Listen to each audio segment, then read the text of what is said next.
Welcome to another episode of the Daily Breakthrough. I am your host, Kwame Kuadey. If you're new to this channel, well, the Daily Breakthrough is about tips and insights to help you win the day.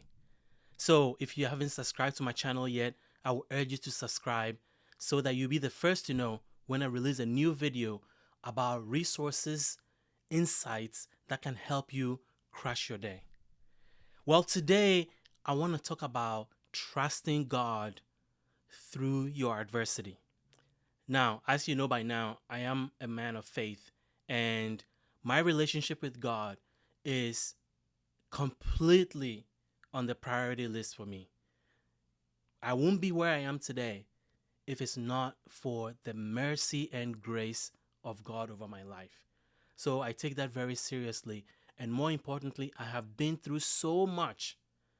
And in seasons where I have relied on my own will and strength and knowledge, I have always realized that I fall short. It is only when I totally surrender what is happening to God and do my part and let Him do His part, that is when I am able to not only go through whatever I'm going through and survive it, but I also then see a new level of appreciation and love for God that I didn't have before, because I know that if it wasn't for God's grace and mercy through that adversity, I would not have gotten through it. And so this year has been one of those years that have been very challenging. Our business has just been stuck, and we've been working all year to get it unstuck. And there's a host of things. I think part of it is the underlying currents that are developing around the economy, ad spending, all these things. But it's been a difficult year. But this year, I have seen the hand of God in so many ways that there is no doubt in my mind that if you totally trust God in your adversity, He will get you through it. God will make a way even when you don't see a way. And trust me on this. But it takes total trust to be able to experience that hand of God move inside your situation and change things in ways that you could not have imagined or even thought of, because He's God and His ways are untraceable, His ways are unsearchable, and He makes the impossible possible. So today I want to talk about how you can trust God through your adversity so that He can make a way. But it depends on you trusting. So I want to give you 5 things to work on if you really want to trust God totally through whatever you're going through and really experience the hand of God in your life and in your crisis. So, the number one thing that you need to think about is your mindset. When you face adversity, you have to believe that everything is working out for your own good. So this also, whatever you're going through right now, must be happening for you. God is allowing this thing to happen. Remember, in the case of Job in the Bible, we read clearly that's a classic example of learning how God allows certain things to happen to us. Sometimes to test our faith, in the case of Job, sometimes to push us into another level that we haven't even realized is on the path that God has planned for us. So left to our own devices, we'll stay where we are. And adversity, crisis, hard times are one of the ways that God uses to nudge us into doing the things that we need to do to get uncomfortable, to get out of the situation that we're in. So the first thing is you have to believe that this is happening for you. And with that, you have to come into a prayerful life and draw closer to God in prayer. Pray about everything. Pray for wisdom. Pray for discernment. Pray that God will walk with you in every step of the way, so that this thing that He's allowing to happen to you, He will give you the strength, the resources, and the insights to overcome it, and more importantly, get to where He's trying to take you. So you have to pray and be in constant prayer about everything. Every time you feel fear, every time you feel doubt, every time you feel sadness, every time you feel overwhelmed by what's happening, pray. Pray about everything, big and small, and everything in between. So that is number one. Mindset. This is happening for you.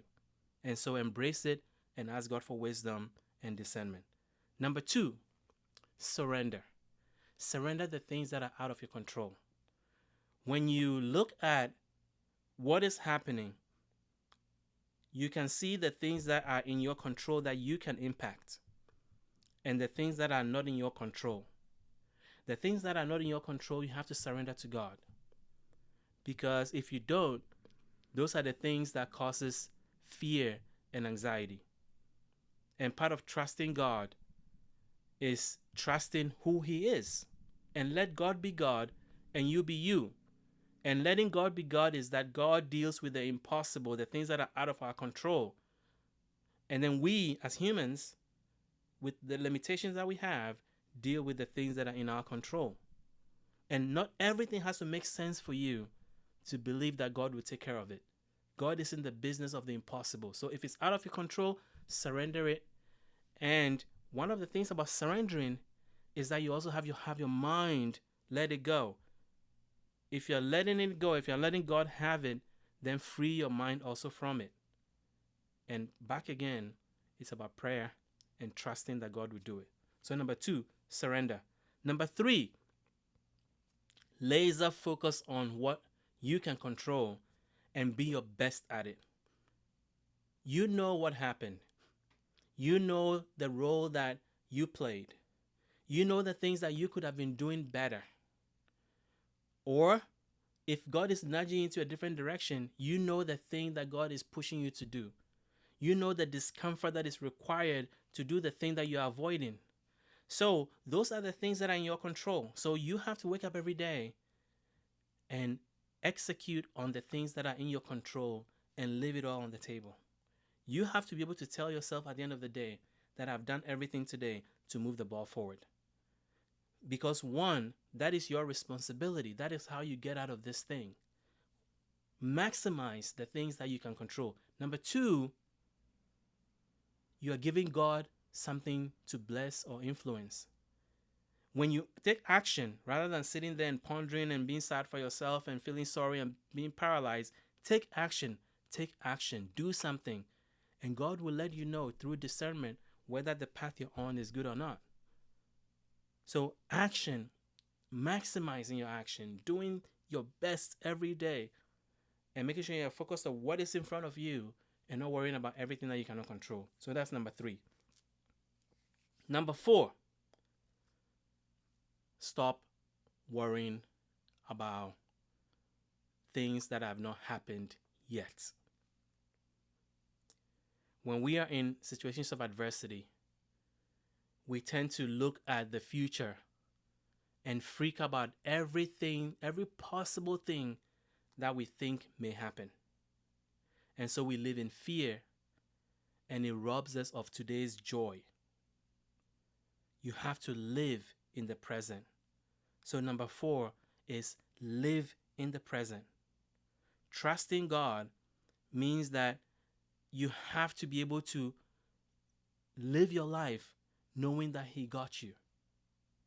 And what robs us of that joy, of that present moment, of that opportunity to enjoy our lives, even through the season of adversity, is that we're worrying about what could happen. And if you look back in your lives, and the thing that you freaked out about the most never happened the way you thought they were going to happen. Bad things don't happen as bad as we think they're going to happen.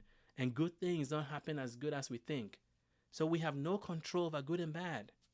So why worry about something that may not even happen, or may not happen to the extent that you're afraid and you're worrying and you're eating yourself alive and creating health issues in your body through constant fear, worry, and anxiety.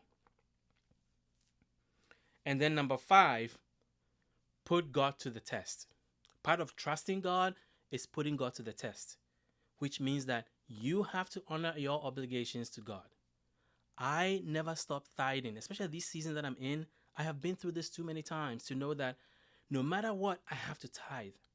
How, whatever pot of money I have, even if it's drastically different from what I used to get before, I am going to tithe that percentage, that 10% of it. Because tithing is a way to put God to the test and say, God, I'm trusting you. Even with the little that I have, I am honoring my obligation and returning the tithe to you, because I know that this little that I have, you even gave me that. And so I am honoring my obligation to you happily, willingly, knowing that the faith that I'm exhibiting by tithing and giving offering is going to be returned to me by you when you think it's appropriate. So I'm going to tithe by faith and keep going, because I am not tithing out of obligation. I am tithing in faith and belief, because I know that if I stay true to my obligations to you, if I stay true to what you've asked of me, that you will do more than I can ever imagine. Pressed down, shaken, and all that. So your obligation to put God to the test, and there's scripture that you can read and tell God, you said this, and so I'm doing it. And I'm hoping that what you've said, your word, which is always true, would bless me when you are ready and when you think I'm ready to receive it. So, God can make a way. I know it. I have seen it this year. Trust me, this is one of the hardest years I've been to in a few years. Maybe in the last 5 years. This is the hardest year I've faced. And this time around, because I have gone through so much adversity over the years and learned so much about walking with God, I have done it completely differently. From the beginning, I have surrendered to God. I know this is happening for me, and it is, because this season has pushed me to do some things that I have been wanting to do for 10 years. And God has applied enough pressure to get me to step out of my comfort zone. And the learning curve that I've been able to crush and get to where I am today is amazing, because I have believed that this is happening for me. I have surrendered. I mean, it's hard. I won't say totally, but I'm working on it, and it's working, because every time I feel like I have really totally surrendered, God makes a way in ways that I have to record a whole new podcast to talk about. But He does. And I know it. And when I'm not surrendering, I can feel that things get wild. And then when I totally give it and control what I can control, I am good. And I'm being deliberate in living in the present, enjoying moments with people that I care about, and not bringing this whole thing with me everywhere I go. And it's been such an amazing experience to finally let go and trust God. And then finally, tithing. Yes, I do. And sometimes I see that money go out, and it's an act of faith, because there's a whole host of things that check could pay for. But I know you cannot rob God.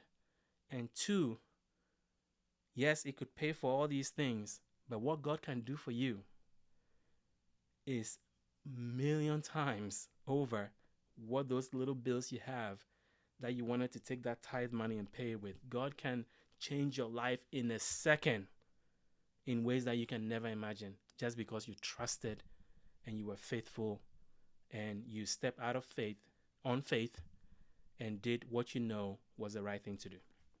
So I hope this helps somebody today. God can make a way. Put Him to the test and trust Him. So until the next time, keep pushing forward.